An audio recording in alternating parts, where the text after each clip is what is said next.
For decades, people have been saying that the United States doesn't have its own cuisine, that all our gastronomic traditions were brought in from other cultures. But in fact, there is no country with a significant culinary tradition that hasn't taken major elements from other places. It's just that they borrowed them so long ago and use them so often that they think they belong to them, like my son Stephen and my winter gloves. But from time to time, there is a point in the history of a nation's eating and drinking where the quality of the ingredients and the talent of the chefs becomes so high that they take that borrowed base and make it into something completely new, something that becomes an indigenous cuisine for the nation. That's happening in a number of places in the United States, but no more so than here in California's Napa Valley. So join me, Burt Wolfe, for a look at the local flavors of Napa Valley, California.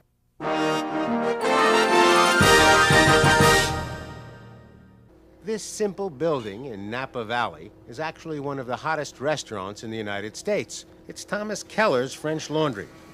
Now, there are a number of things that can produce top-quality restaurant cooking in an area, cooking which can evolve into a distinct culinary tradition. First is money. If people will not pay for top ingredients and talented chefs, not much is going to happen. The second is a local agricultural tradition. The area must be producing good things to eat or drink: wine, cheese, beef, something. New York City has some of the greatest restaurant cooking in the world. But to tell you the truth, the only thing that New York City grows is money. And they use that money to bring in great chefs and great ingredients. But those chefs are primarily interested in their own creativity rather than creating a local cuisine. The one place in the United States which appears to be developing a distinct cuisine, which might turn out to be a truly American style, is Napa Valley. For the last 150 years, it has been an agricultural area, and recently it has begun to attract people of considerable wealth. The first winemakers in California were Catholic missionaries who brought vines from Spain so they could make wine for their religious ceremonies. Today, there are only 9 Catholic churches in Napa Valley, but more than 240 wineries. It has become the most densely concentrated wine-producing region in the world. For the first 100 years, the wines of Napa Valley were much better off at Mass than they were at meals. But all that changed in 1976. That was the year that a group of California winemakers organized a comparative tasting of their California wines against French Cabernets and Chardonnays. The tasting was held in France, and the judges were French winemakers and French wine journalists. The Americans won in both categories. The world's perception of California wine was permanently changed. You know, when it comes to the making of food and wine, there's something very special going on in Napa Valley. A good place to take a look at the modern history of winemaking in California is the Beaulieu Vineyard in Rutherford. During the early 1900s, Georges de la Tour, a chemist from a French grape-growing family, founded his own winery in Napa Valley. During Prohibition, Beaulieu prospered while other wineries were forced to close. Georges happened to hold the contract to supply altar wine to the Archdiocese of San Francisco. And churches across the country looked to the Archdiocese in San Francisco for their own altar wine. The Archdiocese referred those requests to George. And George shipped hundreds of boxcars filled with his finest wines to the churches of the Midwest and the East Coast. Now, even though George was making wine for religious purposes, he always made the finest wines he could. And as those boxcars passed through Chicago, many of them mysteriously disappeared. It seems like the fine vintages that were being presented in the mornings at Mass were showing up at speakeasy meals at night. When Prohibition ended in 1933, Beaulieu was producing excellent wines, and Georges' socially connected wife began promoting them to San Francisco society. But Georges was always interested in improving his wine. So in 1938, he hired Andrei Chelychev, a Russian-born, French-trained wine expert who had studied at the Pasteur Institute. Andrei revolutionized winemaking throughout California. Today, one of his students, Joel Aiken, is the director of winemaking at Beaulieu Vineyards. Joel is also one of the great experts on how the barrel that a wine is aged in affects the taste of the wine. Well, in a small oak barrel, you get flavor from the wood. It's a beautiful flavor. The wood is aged and toasted, so you get a smoky, toasty, woody character that complements the wine. It's wood, so it actually breathes a little bit, and it turns a very young, green, harsh wine into a nice, mature, full-bodied wine that you want to drink. One of the indications of the importance of winemaking in Napa Valley is that the most famous wine barrel maker of France, Second Marot, has set up a classic barrel-making facility in the valley. Visitors can come in and see barrels being made with the same procedures and the same tools that have been used for hundreds of years. Our best guess is that barrel-making techniques were developed by prehistoric boat builders to keep water out. But by about 2000 BC, we see that barrel makers are using them to keep water in. The first written reference we have to barrel making was actually Julius Caesar when he described the ancient Gauls of France rolling barrels filled with burning pitch at his troops. In the 300s, it got to be big business. The Catholic Church was ordering huge vats for deep submersion baptism of the newly converted. And in the 1600s, it gets to be an even bigger business when international trade and intercity trade expand and everybody wants to ship something in a barrel. A barrel maker is known as a cooper, and he starts his work by selecting about 30 oak staves that were harvested 2 years ago, dried, and matured in the company's wood yards. They are assembled into the shape of a barrel and held in place with metal hoops. This process is called raising the barrel, or making the rose. For the next half hour, the barrel is heated over a wood-fired flame while the cooper sprays water inside and out. The heat and the humidity give the wood flexibility. A winch is used to gradually tighten and arch the staves, producing the traditional barrel shape, at which point additional metal hoops are set in place. The dome shape that results is exceptionally sturdy and resistant to stress. When it is lying down, which is its natural position, the entire mass of the form rests on a few square inches.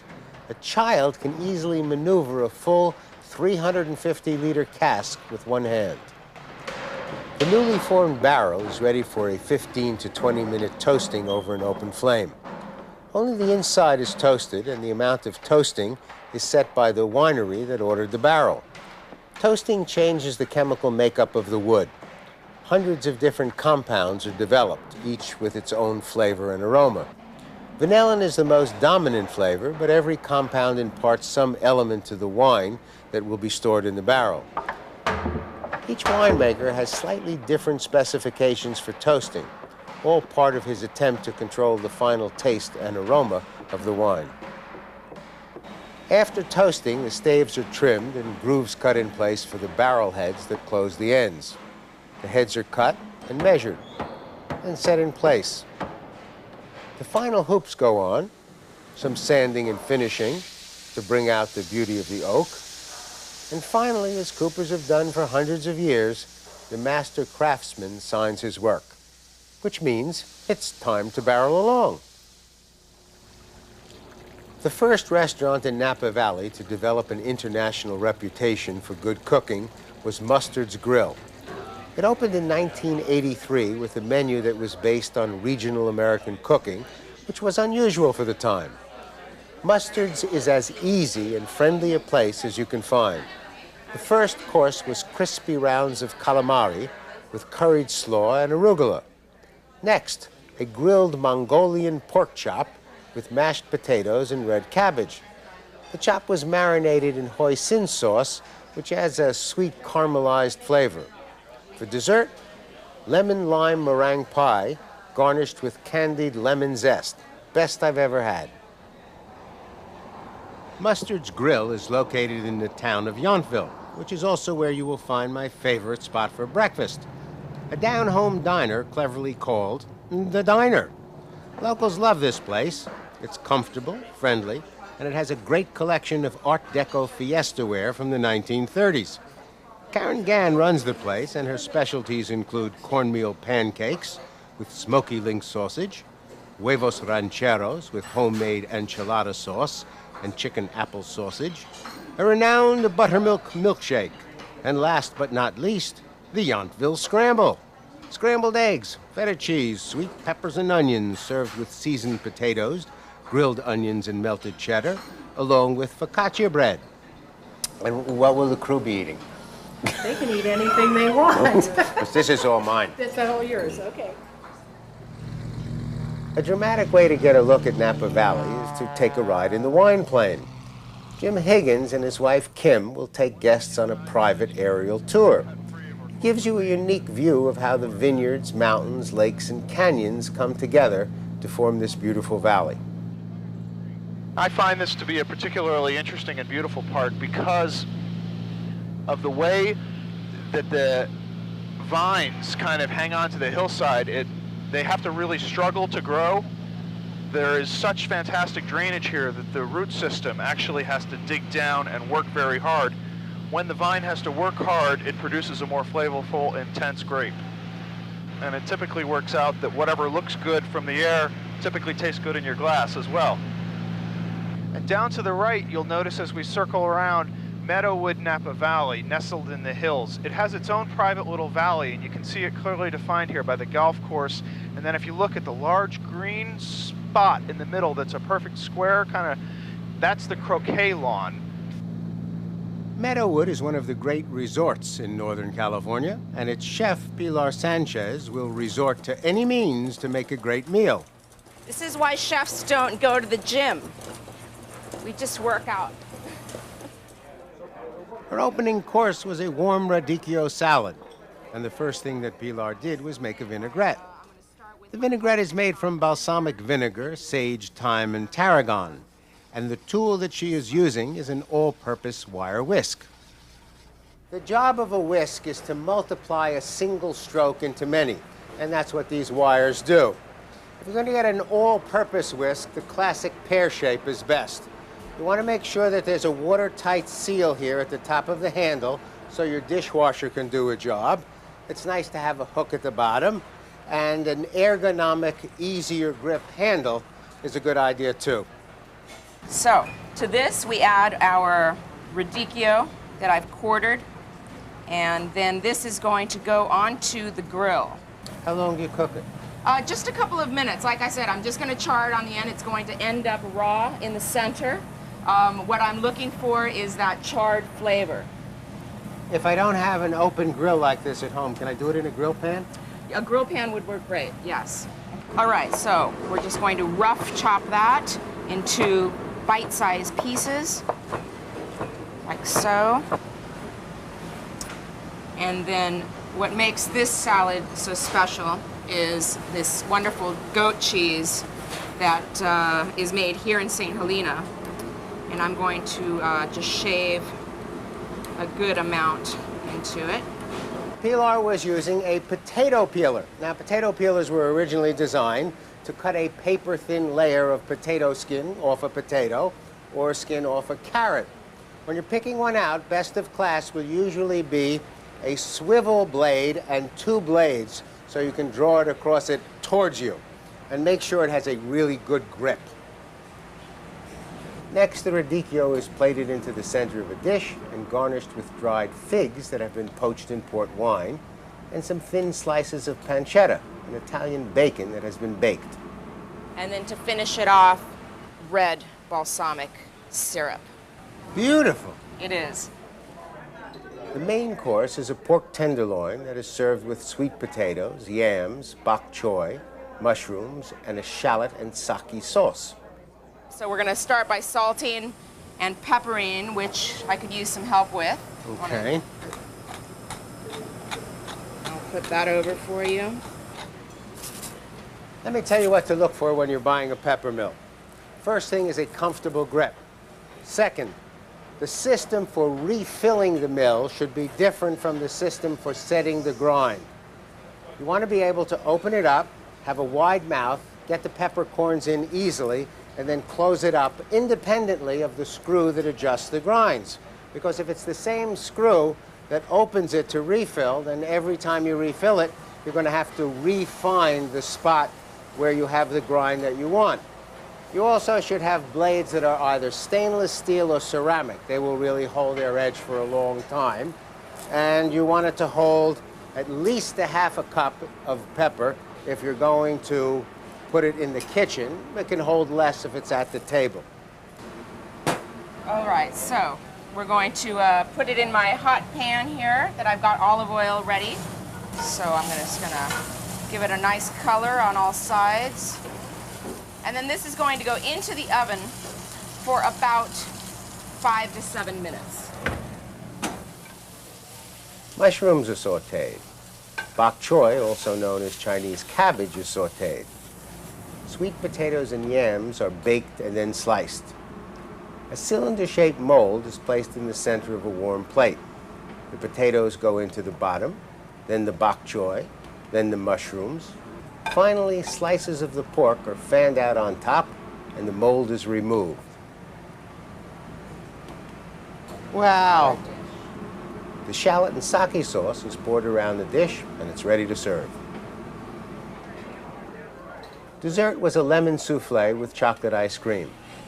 The recipe starts with milk, slices of lemon peel, and vanilla beans being scalded in a saucepan. Egg yolks and sugar are beaten together. Pilar is using a heavy-duty standing mixer which will whip, beat, blend, and knead. And if you do a lot of baking, you're going to need one. Next, flour is blended into the egg yolk mixture. Now, our flavors have infused into our milk. It's nice and hot. So I'm slowly going to add it to our egg mixture. The best mixers are operated with planetary action, which means that the beater rotates around its own axis in the same way the Earth spins around. And at the same time, the beater also orbits around the bowl the way the Earth revolves around the sun.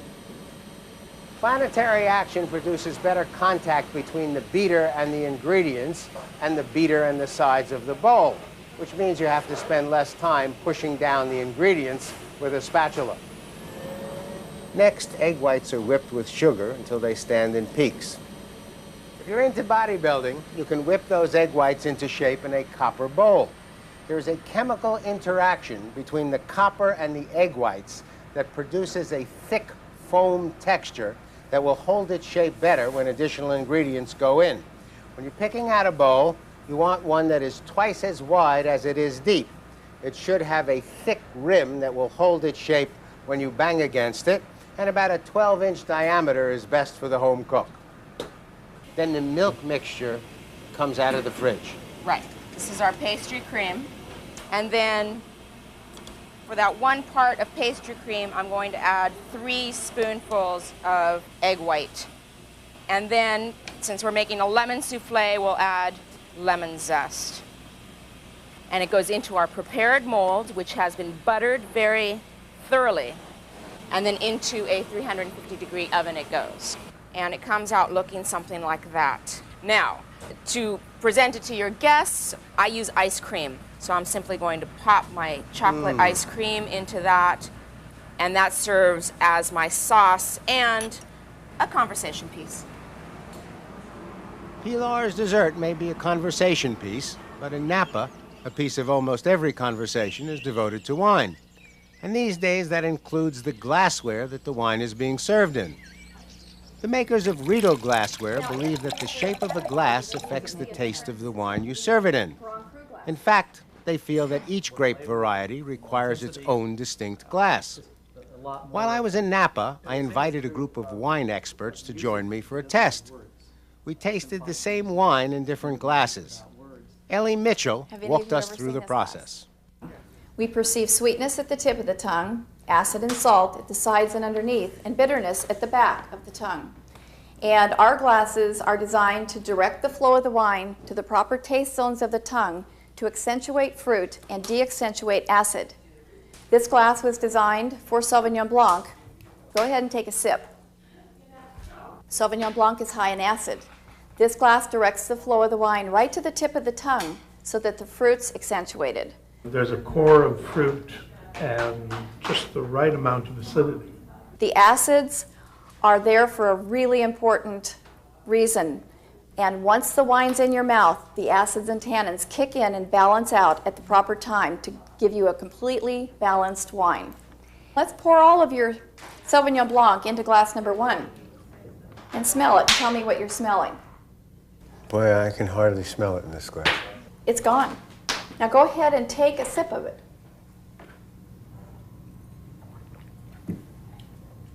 Completely different. From the Riedel glass, I had the acidity across the front of my tongue and quickly down the side. Now, I'm not getting any of it in this now. This feels almost dead. Right. Now, let's move on to the Bordeaux glass. And this glass is great for any Bordeaux style wine. And what we're tasting right now is the Beaulieu Vineyards, and it's the Georges de la Tour. It's their private reserve, 1996. Gorgeous stuff. Today, Riedel makes dozens of different glasses for dozens of different wines. And most wine lovers agree that they clearly affect the taste of the wine, and for the better. Does anybody need a little bit more wine? Wait, Is there another bottle? I am going to get another bottle. Okay. And my favorite wine opener. All right. Don't anybody drink till I get back. All right, we'll do that. Okay. Now this is a screw pull. So you lock it on there, and you pull it like that, and that goes down into it. I think it's coated with a nonstick surface. And then you reverse it, and it comes out. And then you reverse it again, and you drop the cork. You lose the cork out of it. And as long as you're here, I will point out to you, when you're looking for a good corkscrew, whatever it is, you look right down the center, and it appears to be hollow. That will do a much better job for you because it gets a better grip on the cork. If it just looks like a nail with ridges around the outside, it's much more likely to rip the cork apart. One of the great things about Napa Valley is its gastronomic range and the extraordinary quality throughout its spectrum. You can sit down to a formal meal at Le Toque, where Chef Ken Frank will present a magnificent menu. Well, we have 3 different dishes here. The first one is an unusual onion soup in that it's an old French recipe with some Roquefort cheese and a little splash of Armagnac. The second dish here is a roast saddle of lamb with pear poached in red wine and then a sauce made from that spiced red wine and what we call our double fried tarragon potatoes. They're really just little square cut French fries, but they're really tasty, as of course French fries would be too. The third dish here is a deep toasted pineapple fritter with a hot buttered rum sauce and coconut ice cream. Of course, if you're not in the mood for roast saddle of lamb, you can get online at Taylor's Refresher for what many experts believe is the best drive-in takeout hamburger in the country. Great fries, onion rings, and milkshakes. I strongly recommend it. Well, that's a brief look at the local flavors of Napa Valley. I hope you have found it refreshing, and I hope you will join me next time. I'm Burt Wolf.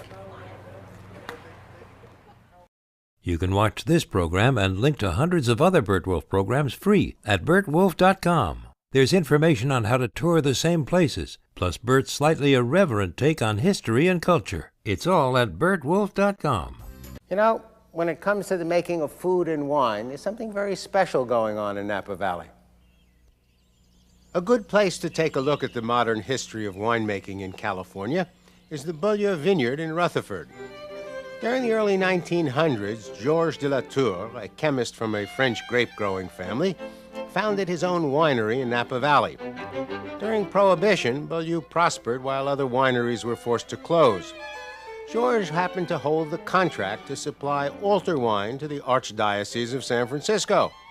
And churches across the country looked to the Archdiocese in San Francisco for their own altar wine. The Archdiocese referred those requests to George. And George shipped hundreds of boxcars filled with his fine eat or drink. Wine, cheese, beef, something.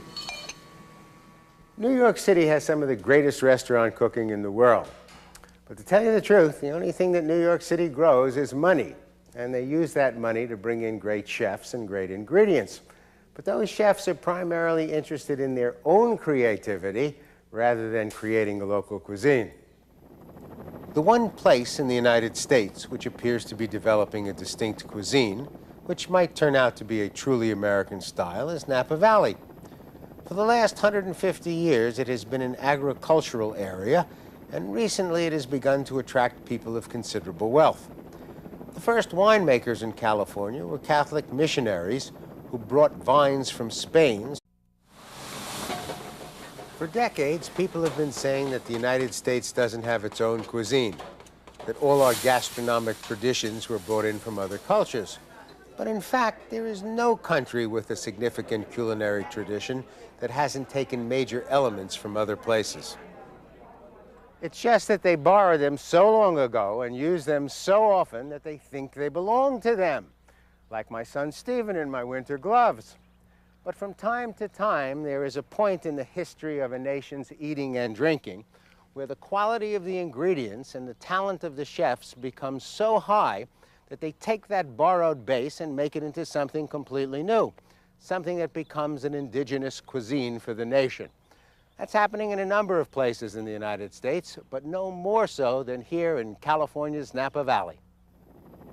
So join me, Burt Wolfe, for a look at the local flavors of Napa Valley, California.